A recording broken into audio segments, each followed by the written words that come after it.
Ating pong pag-usapan ngayon itong kakaubo itong topic natin. Alam niyo kung bakit?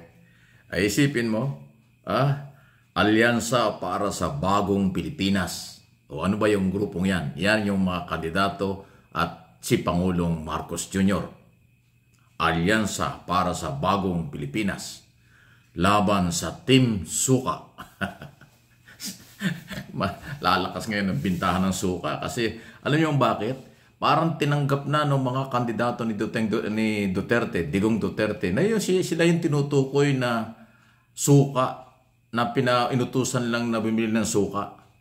Ay alam niyo, yung speech ng Pangulong Marcos doon sa unang rally sa Ilocos, sinabi niya, meron daw inutusan bumili ng suka, nagpile na ng candidacy, naging kandidato na. Hindi naman tinukoy ng Pangulo kung sino yon at anong grupo. Pero biglang nag-react itong mga Duterte, PDP laban candidate, na di bala daw suka. Dahil yun daw ipang mahirap at yun daw ay alam at kabisado ng mamamayang Pilipino na hindi daw nila ikinahihiya. Parang admission, parang inamin ni Bato de la Rosa, ni Marcoleta, ni Vic Rodriguez at iba pang nasa kampo ng kritiko ng administrasyon na sila yung tinutukoy. Wala tayong magagawa. Kung feeling nila yon o feeling nila yon, bahala sila. Kaya nga ito yung sinasabi natin. Alyansa para sa Bagong Pilipinas laban sa Team Suka.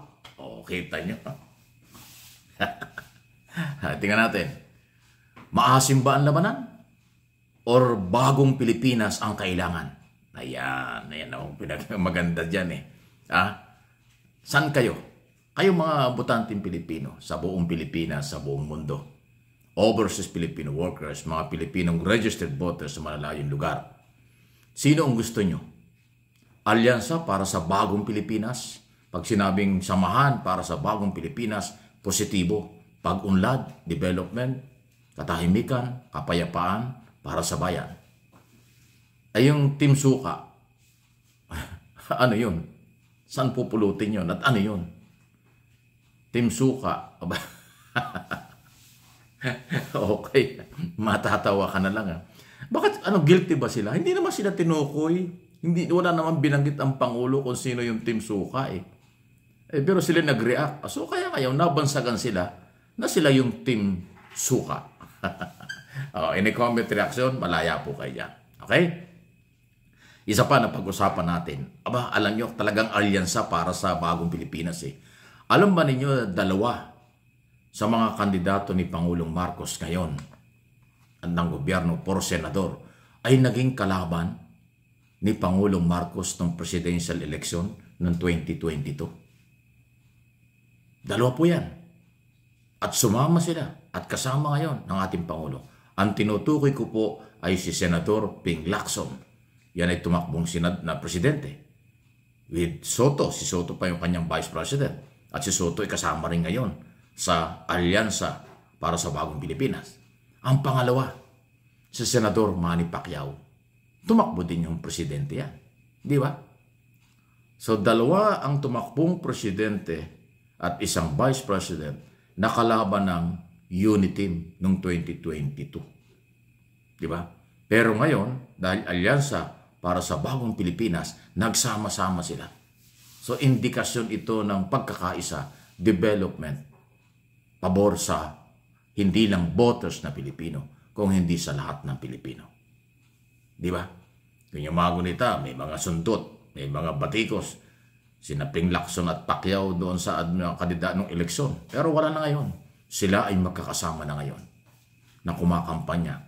Ini-endorso pa, tinutulungan pa ni Pangulong Marcos. Katunayan, parang lahat yata ng mga rally, campaign rally ng Alyansa para sa Bagong Pilipinas at may panahon pupuntahan, sasamahan ni Pangulong Marcos. Ang pinakahuli nga, yung napakaraming tao dyan sa Iloilo. Sobrang dami ng tao sa Iloilo na dinumog ang mga kandidato ng administrasyon. Kandidato ng administrasyon laban sa Team Suka. Ayan na naman tayo, suka na naman. Ang asim ng usapan, Ang asim din ng mga mukha siguro ng mga tinatamaan. Hindi sila makamove on nung kanilang political rally dyan sa San Juan isang araw. Ayan ang topic nila na mga nag-speech sa kanila. Puro about suka. Ang babaw.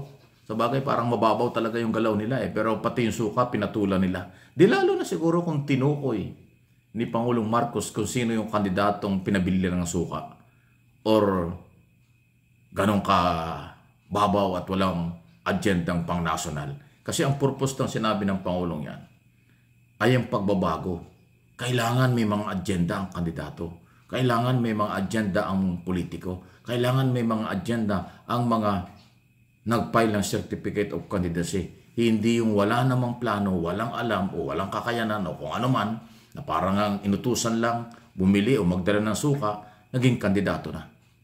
Eh wala naman tinukoy, inuulit ko. Eh bakit nagre-react ang Team Duterte na ngayon ay tinatawag na Team Suka? Ay talagang matindi ano ha? Anyway, congratulations dito kay Pacquiao at Ping Lacson kahit sila'y kalaban. Naging kalaban ni Pangulong Marcos noong 2022 election, sila'y kasama na ngayon para sa pagbabago ng Pilipinas. Alyansa para sa bagong Pilipinas. Yan ang magandang balita. Okay? Sunod na ating pag-usapan ay ito pong, kampanya pa rin. Kasi talagang patungo tayo dyan. Pero sa isang banda, tayong mga botante, nagkakaroon ng pagkakataong aralin, piliin kung sino ang karapat-dapat. Kasi ngayon, nagpipersonalan na sila. Mga below the belt. Alam naman natin yung mga kritiko ng administrasyon ni Pangulong Marcos, from day one, below the belt ang kanilang batikos. Until now, consistent sila dun. Kasi walang national issue. Hindi sila manindigan sa issue ng West Philippine Sea, exclusive economic zone.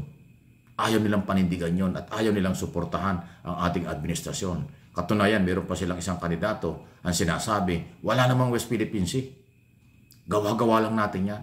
Kaya nanggigigil ang military at Coast Guard dahil sila yung nagbubuwis ng buhay para ilaban ang West Philippine Sea. Sasabihin ng kandidato ng Team Suka, walang West Philippine Sea. Matindi talaga. Okay? Pangalawa, wala akong narinig na kung anong magandang pagbabago ang plano nila. Lahat ay paghihiganti at sama ng loob at galit. Kaya nga, ang kampanya ngayon ay naituturing ko na personalan. Lalo na kung manggagaling sa mga kritiko o ng administrasyon. So, personal laban sa development. Personal laban sa pagbabago. Personal para sa bagong Pilipinas. O, saan tayo? Team Suka na naman. Team Suka na ayaw ng pagbabago. Laban sa bagong Pilipinas. Bangon Pilipinas. Bagong Pilipinas. May pag-asa ang Pilipinas. Ayun yung kailangan nating gisingin. Please comment and react sa bagay na ito. Like and share. Doon sa hindi pa, please subscribe sa aking mga channel. Mike Abe Opinions at yung isang channel ko, MA Pinoy TV.